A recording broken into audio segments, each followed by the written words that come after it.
are doing a special episode today on immune health and what that means during these times. And we are going to focus on things that we can control. So let's realize, people, there are a lot of things that are out of our control. We're going to talk about the things we can control today, and there are actually a lot of them. We're not going to get into the issues with the government shutdown, anything like that, because those are things we can't control. We are going to talk about the things we can control. So stay with us. This is a two-part series. We're going to do another stream at 2 o'clock on Thursday. So stay tuned. And today I do have on the line, I have Julian Martinez. He is a representative from Ortho Molecular, and he will be helping me present and talk about special nutrients that we can use in our body during these times. So as always, we'll be streaming live on my Facebook. That you'll see us there, and the Moses Lake Professional Pharmacy's YouTube. So please check in there. These will also be archived on most of the podcast forums, so be aware of that. All right. So with that, get started. We are streaming with Julian, and we are streaming on we are streaming from Zoom, and we are trying to share my screen, so hopefully everybody can follow along. Okay. And let's see. I'm working on that now. So let's go ahead and get started. All right, Julian, are you there? Can you hear us okay? I can hear you, yeah. Hey, guys. I'm happy to be here. Just FYI, Shawn, I'm not seeing the content on my end. Nope, I haven't shared the screen yet, so I'm working on that. I'm working on that right now. Perfect. All right, let's see if...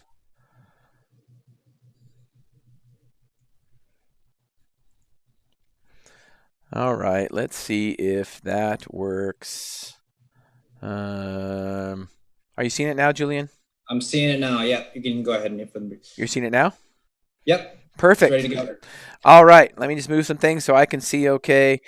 So we're talking about the essentials of immune health. We're going to talk about 8 of them over this 2-part series, and we're going to talk about 4 of them today. So remember, we're talking about things we can control. There's a lot of things we can't control. So one of the things is prevention. We're going to talk about that today. So our immune system works like troops. So think of our immune system as our troops. And by the way, if there's any of our veterans that are listening in, we appreciate your service. Thank you for your service. So there's many different troops that we have to defend ourselves and our body.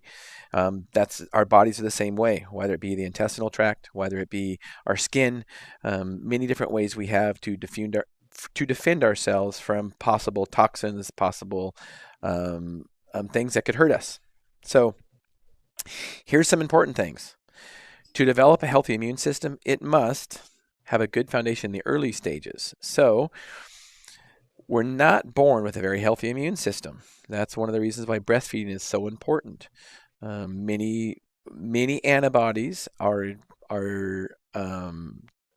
given to the baby through a mother's breast milk. So that's why it's important for the mom to be healthy, so the baby can have the healthy immune system also. So that's a good foundation in the early stages. So, and be trained. Think about our troops. Our troops have to be trained, and they have to be trained on when to act appropriately and not against us, but for us. So be strong enough to defend ourselves against potential threats. So the stronger we make them, just like the stronger our troops are, the better our immune systems are at fighting off disease. And be smart to avoid autoimmunity. Autoimmunity is when our bodies start fighting against themselves. That is definitely not a good thing. We're going to talk about that. So the 8 essentials of immune health. Secure the borders. Most of your immune system lives in your gut lining. There's been studies to show 70 to 90% of all of our immune system is in our gut lining. Now, what does that mean? That means our gut lining is not only it protects us from things that are bad, but also has important immunities in it to help us to not absorb things that are bad and to kill things that are bad. And without proper digestion, we cannot absorb things from our foods and get the nutrients that we need for our bodies to have a strong immune system. So gut health is so, so important. Think about it.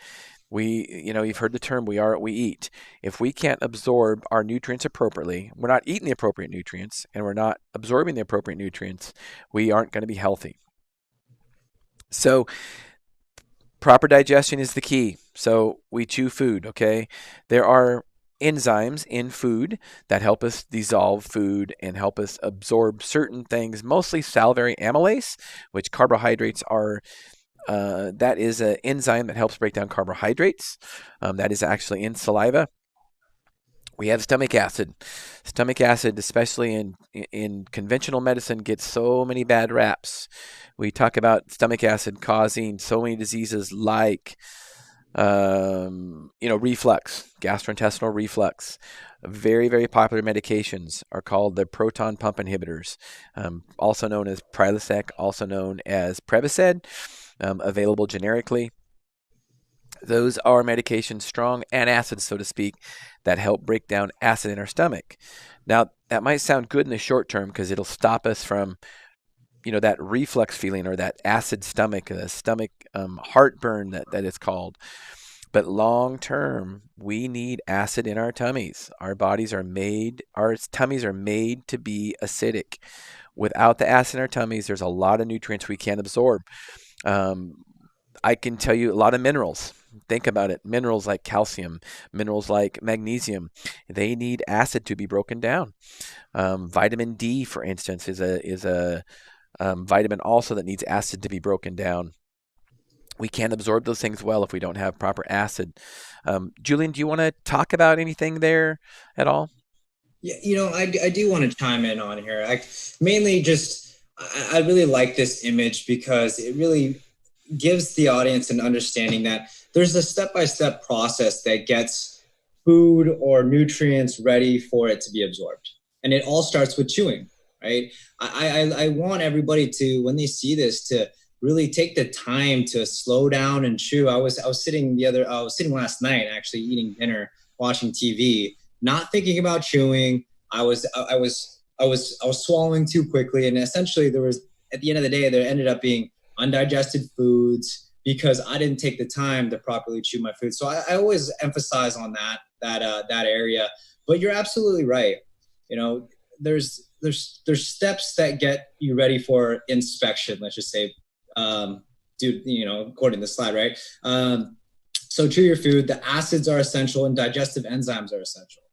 If you feel like you struggle with areas like digestive enzymes, there are professional grade supplements to help that will help increase the digestive enzymes to help break down some of those protein, fats, and carbs that are actually in our line and that are carried at Shawn's pharmacy.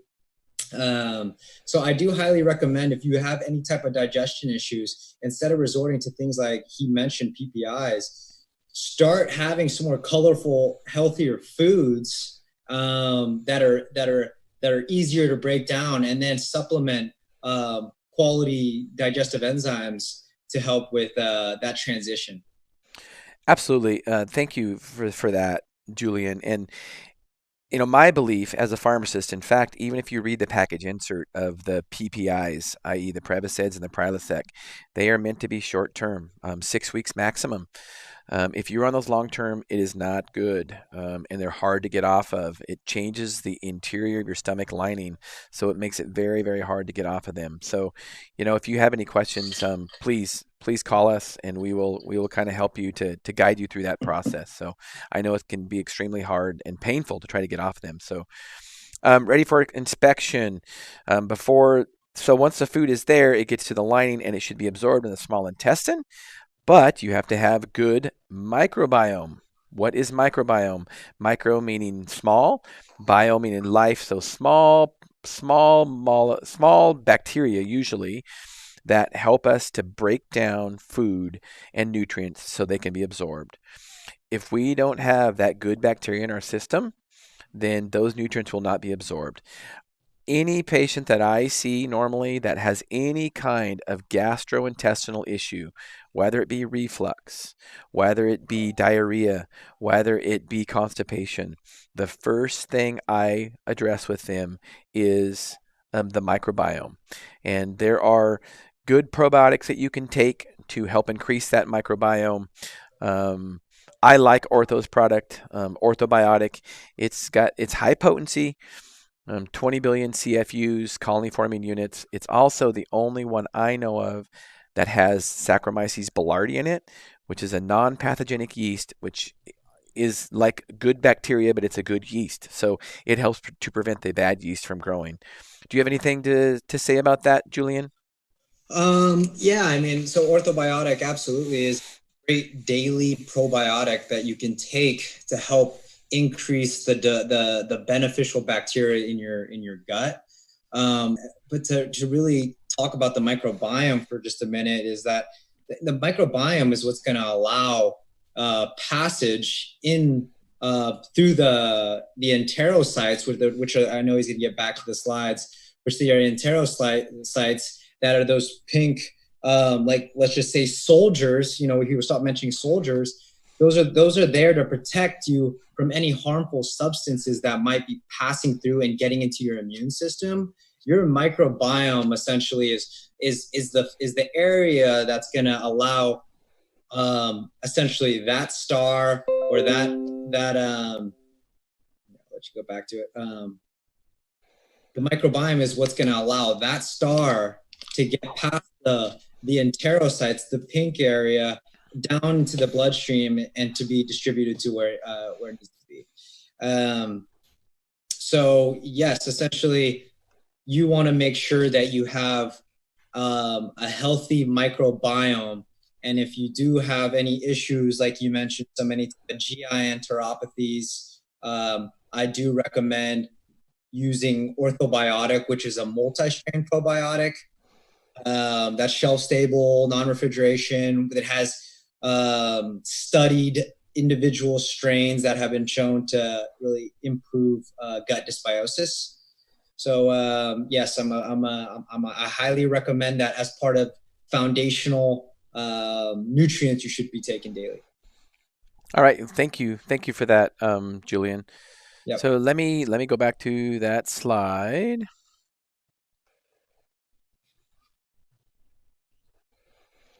All right, so that is a little bit on microbiome. Let's see, my slide's not advancing here. Okay, so if you have that good microbiome, it has you have a better chance of things being absorbed into your bloodstream. That is a good thing. And in your bloodstream and through your liver and all those processes there, that's where you have healthy immune cells. So if you have a healthy gut, you are going to, chances are you're going to have a healthier immune system. That's just a fact. So that's why our grandmas always told us you are what you eat. So steps that must go right in the process. Chew, Julian went over that. Saliva, I went over that with carbohydrate absorption. Transport via esophagus and add stomach acid and add digestive enzymes. If we don't have the stomach acid and we don't have the digestive enzymes, we cannot dissolve and properly absorb our food and get the proper nutrients from it and present it to the immune system. So I kind of already went into this, but that stuff will not be admitted into your body until that happens. So it's kind of, think of it as a security line in an airport. If there is, it's not foolproof, but that's going to help. That's going to help prevent a lot of problems from happening. I'm not sure in this slide if we talk about the liver at all, but I will talk about that a little bit because anything that is absorbed from your intestinal tract will go into the liver first before it gets into your general bloodstream. That's another protection mechanism to prevent us from getting toxins, okay, in our bodies. So it's important to have a healthy liver also. So when we do get toxins, all kinds of toxins, we can process them appropriately. Julian, do you want to hit on that at all? The Liver. yeah, Healthy I mean, liver and detoxification. Yeah, I mean, so I think at the end of the day, like anything that passes through has to go through the liver, and then get distributed. But if you don't have if your liver, let's just say your liver's not functioning optimally, it's going to have trouble obviously detoxifying certain things. Or if you're constantly having to put in harmful substances into your body that require a higher workload of your liver, this can also cause health problems. So that is definitely an important area that you do want to make sure is functioning efficiently. So doing a 7-day detox once a quarter, just to ensure that give your liver a break by adding really healthy nutrients through like an elimination diet, and then making sure that you have a sufficient amount of micronutrients to help with phase 1 and phase 2 detoxification. And I don't want to go too off on a tangent, but these are all tools that will help you and your immune system. And these are all things that should be a part of your lifestyle modifications, whether it's, if you're in the process of adding in a healthier diet and exercise. These are all things that can be done to help really speed up the process of having a stronger immune system and increasing your baseline immunity. Absolutely, absolutely. So thank you for that, Julian. Dysbiosis, we talked about that. That's basically when you have the wrong bacteria in your system. So a good probiotic is very, very important for healthy immune system, any kind of digestion, but also a healthy immune system. Okay, so what causes dysbiosis? So why, in the first place, would we have a disruption of that good bacteria in our system? So probably, I'm not going to say the number one reason, but it's a big reason, is antibiotics. Antibiotics are life-saving. Antibacterial antibiotics that kill bad bacteria. Well, unfortunately, they don't discriminate either a lot of times. I mean, they do somewhat, but they will kill some good bacteria also. So, how many of us have ever taken antibiotics? Probably all of us have taken antibiotics at one time in our life or another. Maybe not, but most of us have. Well, those antibiotics can kill the good bacteria in our system too, which causes the dysbiosis. So, it's important to have those healthy bacteria to make sure they're there to kill the bad bacteria, to kill the bad parasites, to kill the bad yeast. So that's why I think most any person can probably benefit from a good probiotic. Um, Poor lifestyle. So, bacteria are no different than humans, okay? Um, they want to eat good food. And if they don't have good food and good nutrients, they will not survive. Think about this. This is the analogy I like to give to people when they ask about eating healthy. Well, one of the simplest things I like to say is, in general, if it doesn't rot, don't eat it. Think about that. What causes things to rot? Okay, well, we'll go through oxidation. We'll just pass over that oxidation through sunlight and things like that, or just hitting oxygen in general. But what causes mold, some things to cause them to rot is bacteria and fungus eating them. Well, if food doesn't rot, that means bacteria and funguses aren't eating them. They're not growing on them. So if bacteria and funguses can't grow on them and can't survive on them, how good are those nutrients going to be in our body? I think that's a great question to ask. So if it doesn't rot, don't eat it. If we're eating a lot of processed foods, then those bacteria that are supposed to be healthy in our intestinal tract, they're not going to be healthy. So that can be a big issue. Also, if we eat things that might cause us some kind of allergy, and we might not even know it unless we've eliminated that food group before. That's why I'm also a big believer in trying an elimination diet. And if you do that elimination diet along with a good um, cleanse for the liver, it's a good way to cleanse out your system. So stress. We're under a lot of stress, whether it be physical or whether it be mental. We can be under a lot of stress, and if we're not getting the rest that our body needs, then our gut biome will be in dysbiosis. So excess body fat, I think we all know about that. It can put extra stress on our body. So here's the big picture. All these things can be bad for for our intestinal tract, which will cause it to have poor integrity, which means things won't be absorbed appropriately. So, you have anything to add to that, Julian? Yeah. Do you actually mind going? Is it? I don't want to complicate things, or I don't want to send you back. But I mean, are you able to go to the slide before this? Sure, absolutely. Let Okay. me this one. Yeah. I do Perfect. want to emphasize and really just reiterate what you were saying. I mean, so antibiotics, it's obviously it's necessary. It's very beneficial in wiping out some sort of infectious bacteria or harm bacteria. So supplementing probiotics after a treatment of antibiotics is very important to ensure that you have really a strong gut integrity. You know, you want to have a healthy. You don't want dysbiosis. You don't want that black star to be coming in. You want that nice bright golden star that the body recognizes and allows to come into your blood system. And if you're looking at looking at what can affect it, food, obviously foods like processed foods, stress, excess body fat, um, um, um, medications, all of these things don't come, let's take a step back. Medications don't come to the body as something natural, right? It's not food, it's synthetic, so it doesn't recognize it, right? So, and then stress and excess body fat, those are also harmful to your gut lining. The thing that the soldiers that are protecting, you can see that in the middle, it's nice and healthy. And then if you go to the left and right, you look at your junctions starting to create these gaps. Now, originally when we had it healthy, it required permission from the gut microbiome to be allowed in. Now, if you have open junctions, bad components or harmful substances or harmful components could be passing through the gut barrier and into the blood system, which will cause inflammation.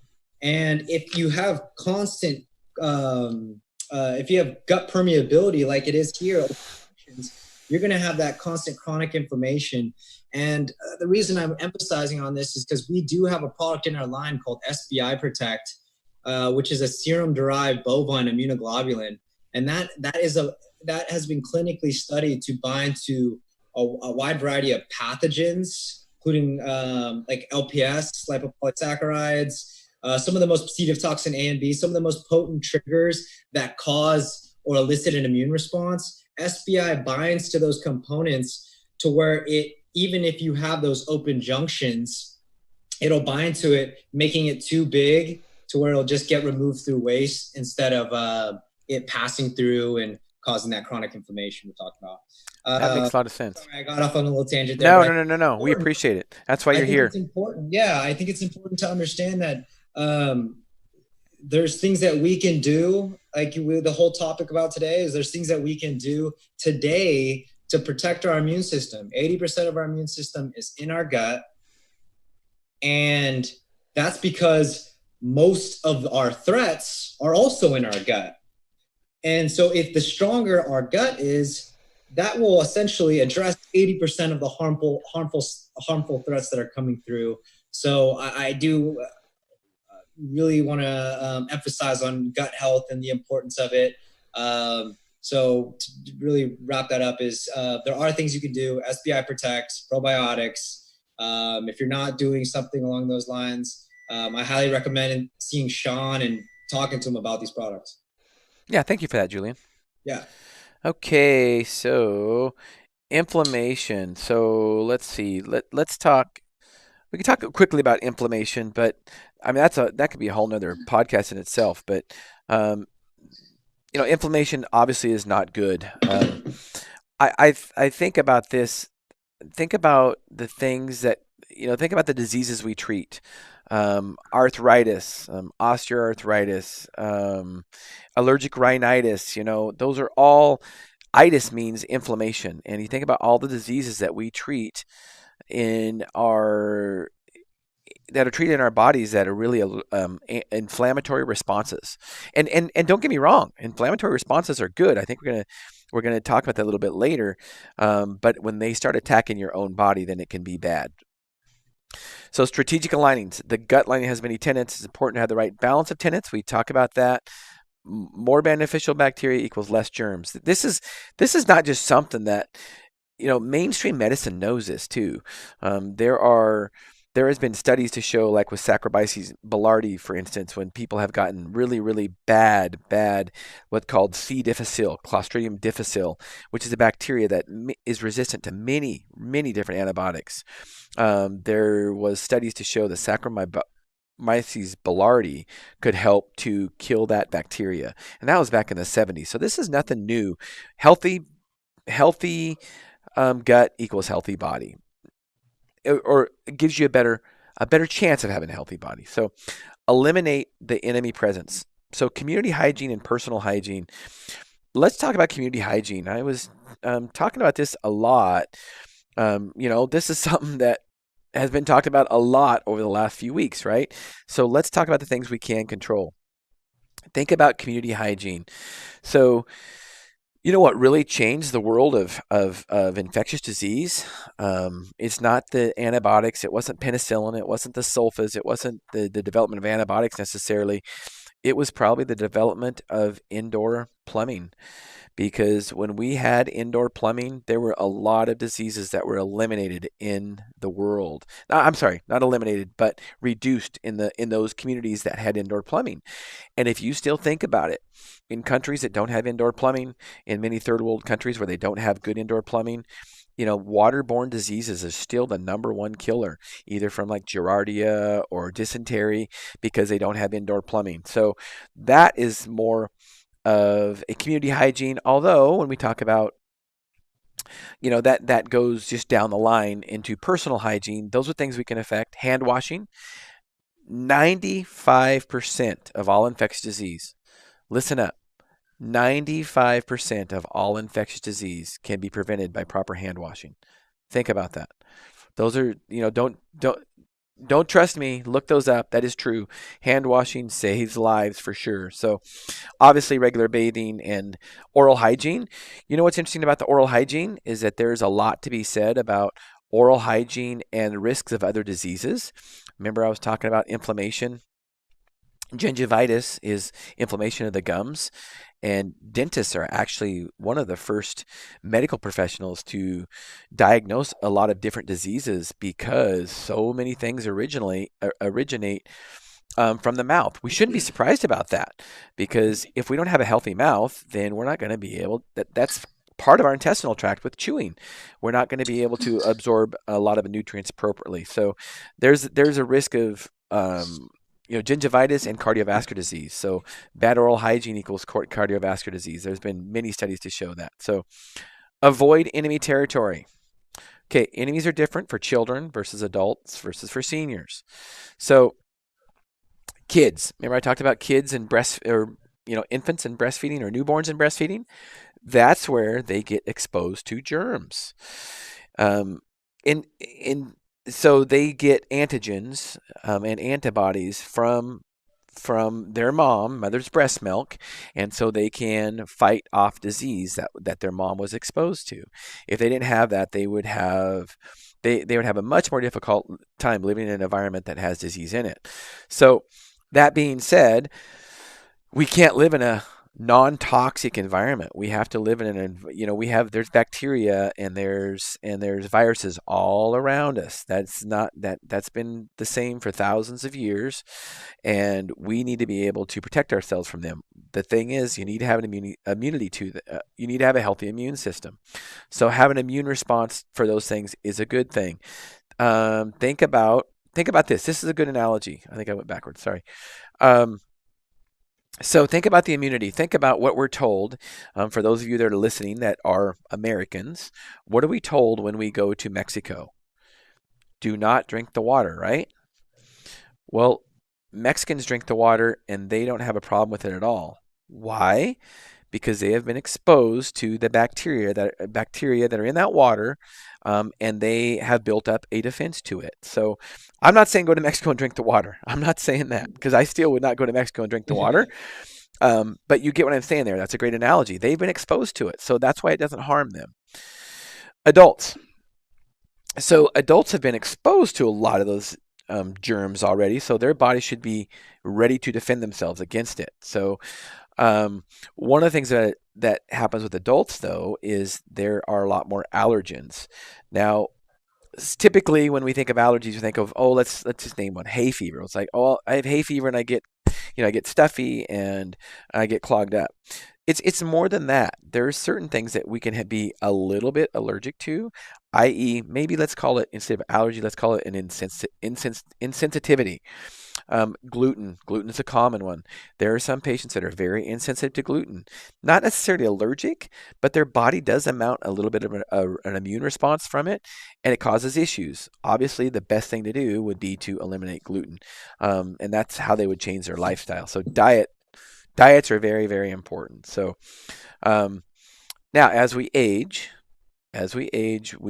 we have more chronic inflammation for many different reasons, the breakdown process of the body.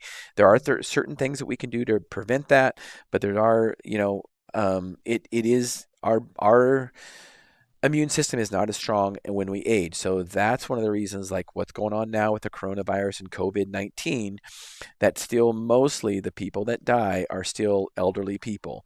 And that's because their immune systems aren't as strong. So it makes a lot of sense for them to avoid antigens, which are germs, and to have which those cause inflammation along with other things, but to avoid all the things that they can to prevent problems. So that is our first. You have anything to add to that, Julian? Yeah. I do want to touch up on, this wasn't meant to have be the topic of COVID-19, but I mean the idea of this is to educate everybody out that there's things that we can do, right? If we're going 65-year-old senior, 65, a healthy 65-year-old that really takes care of their body, diet and exercise, and then a 65-year-old that's eating fast food, the person that's taking care of themselves, they're going to have a better fighting chance against any viruses, whether it's COVID or anything that they're exposed to. So what I'm trying to say is that instead of just sitting around and panicking, I would say try to be proactive about this. Take this time to be an opportunity to really change small lifestyle modifications. In the meantime, adding some more colorful foods, vegetables that are going to have some of those natural beneficial bacteria. Add some supplementation to the lifestyle modifications, like probiotics. If you're stressed, you know that you're potentially opening up tight junctions, causing dysbiosis. If you're having poor foods or if you're doing antibiotics, if you fall into those categories, your immune system is becoming more and more compromised. And as you get older, like that slide showed, as you get older, your immune system becomes more and more compromised. So so I'm not saying this is going to cure anything, but there are things that you can do in your home and with supplementation to help give yourself a better fighting chance. What I want for everybody here is to have the goal to really increase your immune resiliency, your ability to bounce back from encountering a virus. So I'm really excited. I think it's huge that Shawn is doing this. I think this is very important. I think healthcare professionals in your city, in your area, should be putting out quality information about your immune system to give you a better understanding on what you can do. So I really applaud Shawn for doing this and taking the steps to help out the community of Moses Lake, and other people that he's connected with in other areas of Washington, maybe outside of Washington. I'm really excited for the second part of this. We're going to go into more micronutrient support to help optimize mitochondrial function in some other areas. So stay tuned. We're going to be back on Thursday at 2 p.m. But until then, I'll let Shawn wrap it up. But I'm happy to be on here. Absolutely, absolutely. Well, so thank you for making this happen, Julian. I appreciate you having be on. I appreciate you being on the show and sharing your expertise. So that is part one. We're going to do part two Thursday at 2 o'clock again.